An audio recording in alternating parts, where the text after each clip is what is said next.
Good morning. Welcome to Books at the Bottom of the Stairs. My name's Lorene.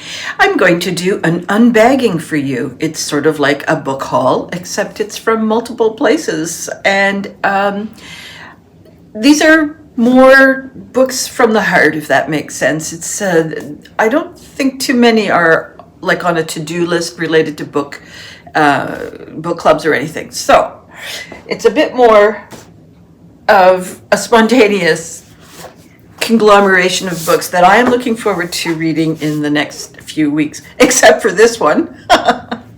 This is The Tiger and the Cosmonaut. It's written by Eddie Boudel Tan.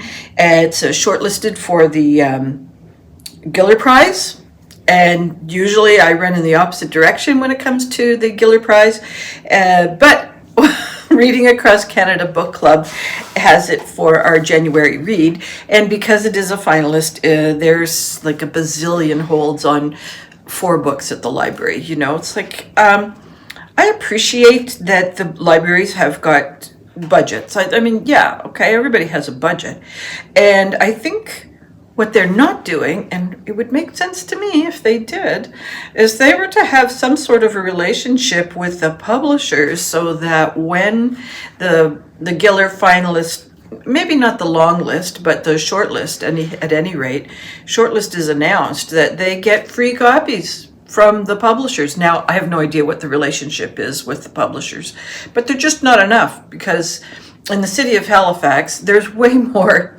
than 6 people reading a book. So anyways, this one is about, it takes place in British Columbia, and Casper returns to his hometown because his dad has been found confused in the woods, and they are going to examine what happened 20 years earlier when his brother Sam went missing. Yeah, I don't know. I don't know. It's not the first thing I would have thought of as something to pick up. All right, this one, Kate DiCamillo. Oh my goodness, she is just one of the best authors out there. And this is the beginning of a beautiful friendship. When Oris the rat's solitude is disrupted by a small owl caught in a trap in his barn, he faces a difficult decision.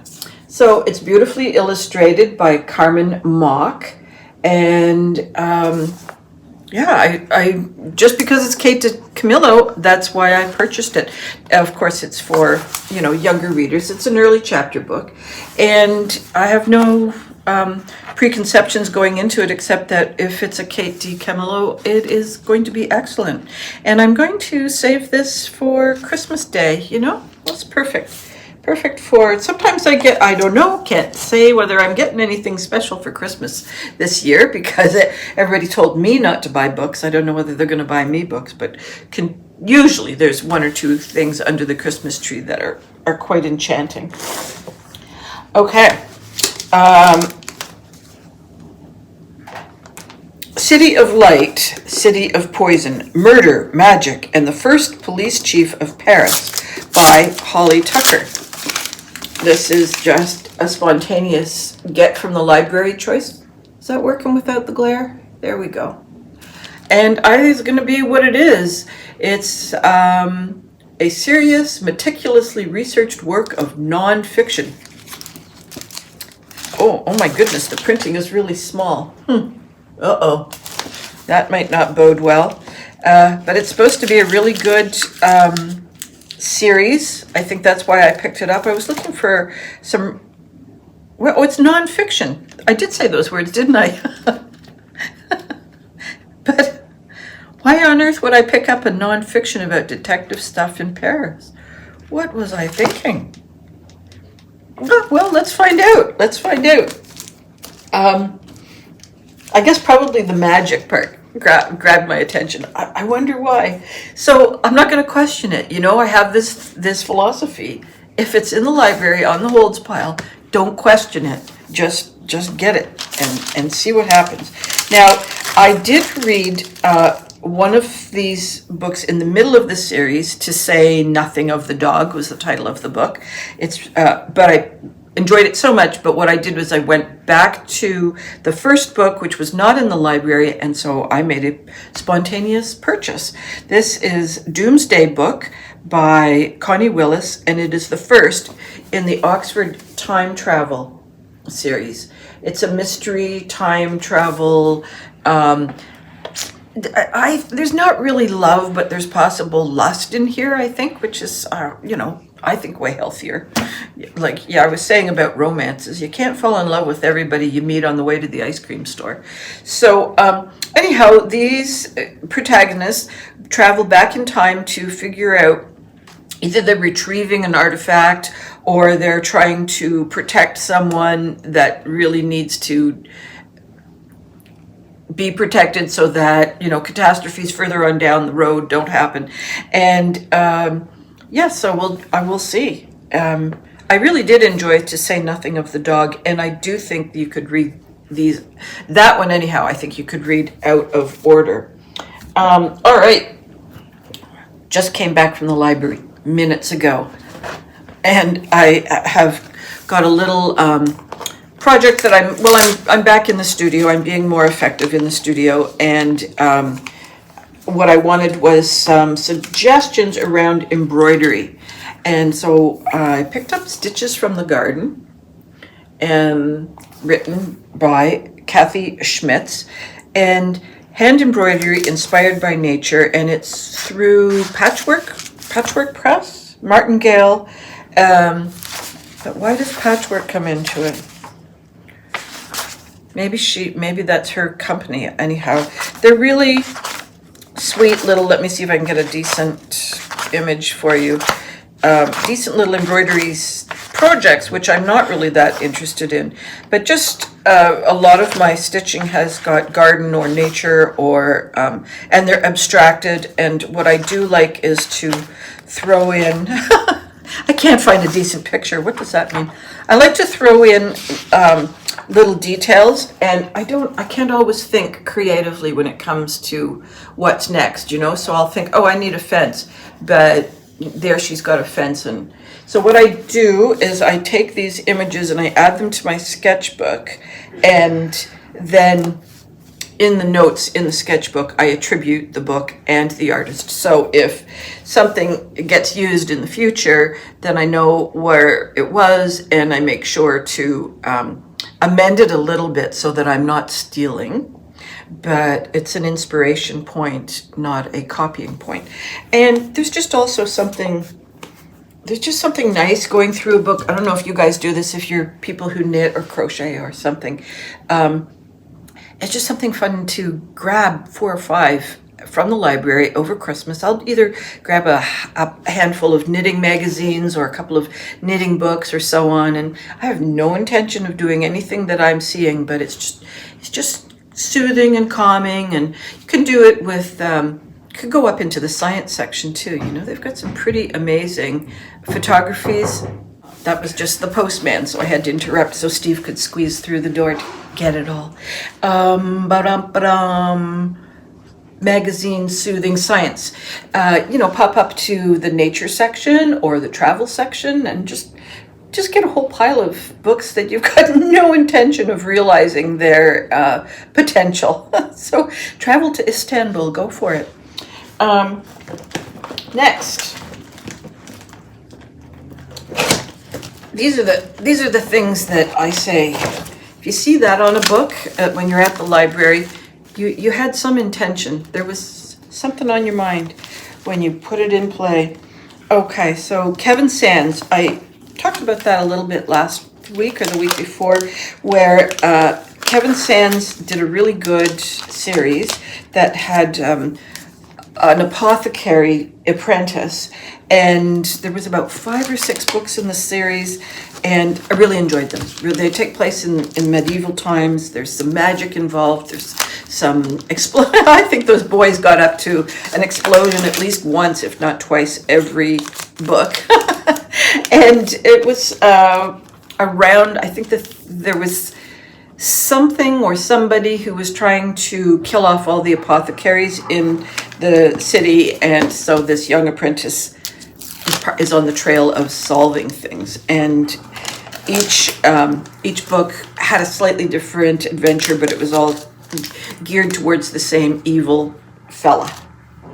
So I wanted to continue with Kevin Sands because I really do enjoy his writing. And I'm starting his a new series to me, Children of the Fox, a Thieves of Shadow novel. So we've got a bunch of kids who have got heist. It's a heist story full of thrills, mystery, and magic. 5 kids with unusual talents are brought together to commit an impossible crime. Failure is unacceptable, but success could be deadly. That's a good blurb. I don't want to know what, some book list or the school library journal has to say about it. I'm like, whoa, that's good. And so I think there are 3 books in this series, and something to look forward to. That is a good winter book. When you can't get out and go for your walks, you can pretend you're with the kids doing an impossible heist. The School Between Winter and Fairyland is by Heather Fawcett. She wrote Ember and the Ice Dragons, which I have read, and Language of Ghosts, which I haven't read. Another really reliable author. Sorry if this shine is kind of hard, isn't it? Okay. Really reliable author and really good adventures. This is middle grade, and I've said this many times, the middle grades are perfect palette cleansers. You're always going to find something that's interesting little characters. The side characters are generally pretty amusing, and you just have a good story time. It's like a great movie. Ashley Poston, I just finished reading, what was it? Heart of Iron. This is a duology, and so this is going to be the other side of the story. Gosh, my goodness. There, can you get it? Yeah, so the first part took place with the orphaned princess, and she had someone who was protecting her, and then something went wrong. So this is now this point of view from the something went wrong. I'm going to find out what happens. That I think that was a good book. I really recommended that. So that's the end of today's library bag. It's a nice little square one so that you can put your books in and they don't jab you in the thigh while you're walking home. But I'm not done. We went to Bridgewater. Bridgewater was an option for Steve for a CAT scan, I think it was, yeah. And we're hoping that there's going to be some surgery for his eyes in the new year. So CAT scan, hopefully gets some results, hopefully gets to a decision. And they have opened a new bookstore. And this bookstore is related to the one in Lunenburg that we go to every year. Two, sometimes 3 times a year, we go to Lunenburg Bound. And this is I'm not exactly who owns what, but they opened up a second bookstore in Bridgewater. Really nice little shop. Greatest name. It's called the Good Dog Bookstore. And one of like we said, how did you come by the name? So at Lunenburg Bound, sometimes they had some hard days. It's a spot where there's a lot of tourists, and you can get people coming in the harbor, people who are sailing. You can also get a lot of bus tours in, and from either the cruise ships and then just general tourism. So you can get some pretty hectic days with some interesting customers, I suspect. And under the desk, they have got a feel-good book, and it's called Good Dog. And you pull it out, apparently, and you just go through. There's pictures of good dogs doing whatever a good dog is meant to do. So when they were coming through the decision of, like, what are we going to call this new place, one of the people just, was sitting at the counter. They're looking down, and he sees the book called Good Dog and goes, it's got to be this, because who doesn't feel good looking at a good dog? So that's how they came by the name. It's a combination of new and used. It's really nicely curated. Some of it is just what you would find at any bookstore at any given moment, whatever is going to be new releases. The used section is I think nicely curated. It's more modern books. I wouldn't say that you're going to find, old copies of Dickens, not that sort of thing. You're not going to get a million different westerns or mysteries from the 80s or whatever. It's sort of in the last 20, 30 years.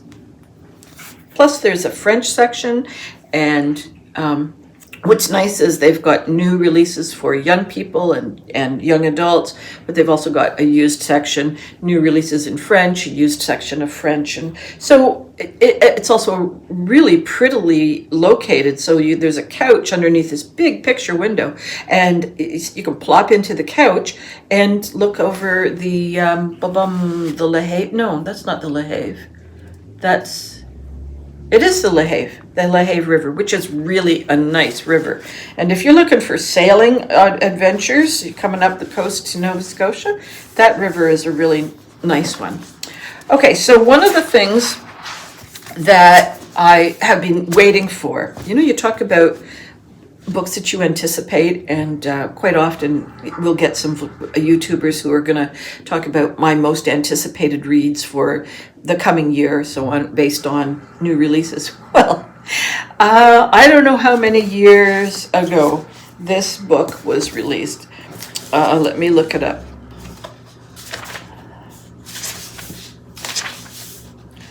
It was released in 2017. I read this as a new release. Son of a Trickster by Eden Robinson. I loved it. Oh my goodness, I loved it. And it was part of my Woozles book club back when we used to meet in the Woozles store back before the pandemic. And I was so cross because I thought, it's the only one. And I'm going to have to wait years before I can read this trilogy. And I like to binge read a trilogy from time to time. And I thought, this is going to be years upon years upon years before I can do that. So talk about most anticipated reads. There in the used section were 2 out of the 3 books in the trilogy. Someone had come in the day before and bought the first one. No. For those of us who are like trying to get all of them, like, that's just crazy. Now I have to. So in the end, I had to buy all 3 new. I mean, it only added an extra $20 to my purchase, but still. So we have got Jared, who's a 16-year-old burnout in high school, who sells weed cookies and has a scary mom who's often wasted and wielding some kind of weapon. He's also got two grandmothers, one on either side, maternal and paternal, and they are aligned to the supernatural in some fashion. So sort of a cross between a shaman, a witch, a spiritualist, and they each have their own kind of reality and supernatural reality, and Jared's caught in the middle. This is actually a Canadian author, and I just so much enjoyed it. As he's going through the book, he's I think that in his basement bedroom, where the supernatural kind of crosses into the reality, I think he's got 4 or 5 early First Nations people. I don't think they're Neolithic, but practically, it's just crazy shit like that just happening through the whole book. And I don't know what happens in book 2 or 3. When was this one finished? When did they? Because knowing me, it finished. This was 2021. So I could have read this a couple of years ago, but it was on my to-do list for all these years. That's 7.5 years. Okay, so this is a threesome that I'm going to thoroughly enjoy. And since I've waited so long, I might just save it for the summer. That is a possibility. That would be like a great deep dive. I have had Jeanette Winterson Tangle Wreck on my to-read pile for also a long time. The world is in trouble. Nobody knows what to do when the time tornadoes start. Some days are long, some are short. Time stops, then jerks forward. People are getting caught in time traps, locked in the past.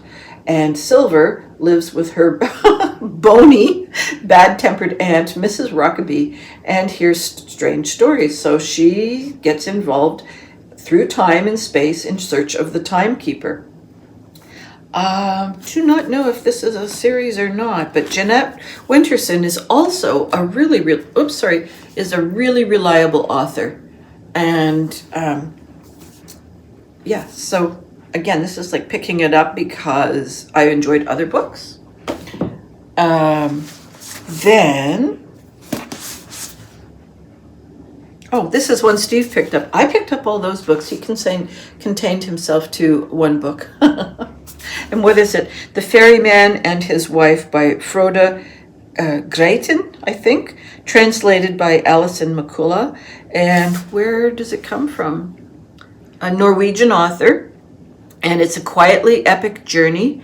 Ferryman Niels Vik's last route along the fjord on what he knows will be his last day alive. He wakes on November 18, knowing it will be the day he dies.